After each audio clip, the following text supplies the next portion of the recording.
अरे प्रीति, क्या हुआ? तुम परेशान क्यों हो? और तुम ये छोटे कपड़े कब से पहनने लगी? तुम तो सूट सलवार पहनती थी ना? और तुम्हारे बाल वो भी काले थे। अब प्रीति आंसू पोंछती है, तानिया के पास आती है। तानिया, मेरा ये रूप मेरी माँ ने बदला है, वो भी रिश्ते वालों के लिए। लेकिन तुम कब से सूट पहनने लगी? तुम तो मॉडर्न हो ना। तभी उदास होकर तानिया कहती है, जो चीज तुम्हारे साथ हो रही है प्रीति, वही सेम चीज मेरी माँ मेरे साथ कर रही है। वो मुझे जानबूझकर गांव की लड़की बनाना चाहती है, जबकि मैं मॉडर्न और शहरी ख्यालात की हूँ। पता नहीं हम दोनों की माँ को कब समझ में आएगा कि जबरदस्ती के परिवर्तन से रिश्ते सिर्फ खराब होते हैं। अब इसी तरह आसपास के लोग भी मंजू और संगीता को समझाते हैं कि वो अपनी बेटी के अंदर जबरदस्ती के बदलाव न करे।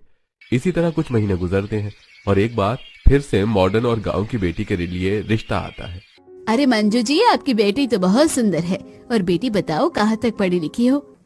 जी मैंने ग्रेजुएशन कर रखा है और अभी एमबीए की तैयारी कर रही हूँ। Oh nice.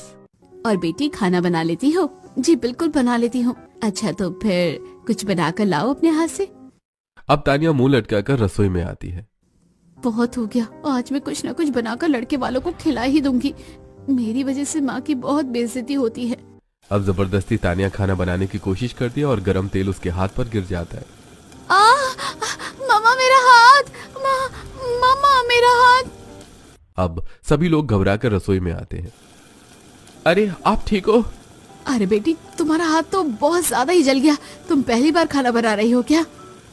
ये सुनकर तानिया घबरा जाती है और उसकी सास इस घबराहट को महसूस कर लेती है। रहने दो बेटी, खाना मत बनाओ।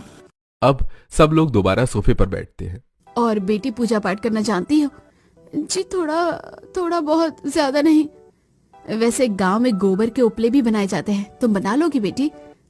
हाँ हाँ, क्यों नहीं बनाएगी। चल बेटी, इन्हें बनाकर दिखा गोबर के उपले। अब तानिया बाहर आकर जैसे ही गोबर को हाथ से छूती है वो वहीं उल्टी कर देती है। अरे बेटी, तुम ठीक तो हो ना? पता नहीं क्यों मुझे ऐसा लग रहा है कि तुम ये सब पहली बार कर रही हो। तुम्हें गांव का कुछ नहीं आता। अब अपनी होने वाली सास के मुंह से ये सब सुनकर तानिया की आंखों में आंसू आ जाते हैं और तानिया अपना सच बकने लगती है। आप लोग बिल्कुल ठीक समझ रहे हैं, ये मेरा असली रूप नहीं है। मेरा असली रूप शहरी और मॉडर्न है। मैं ये सूट सलवार नहीं, मॉडर्न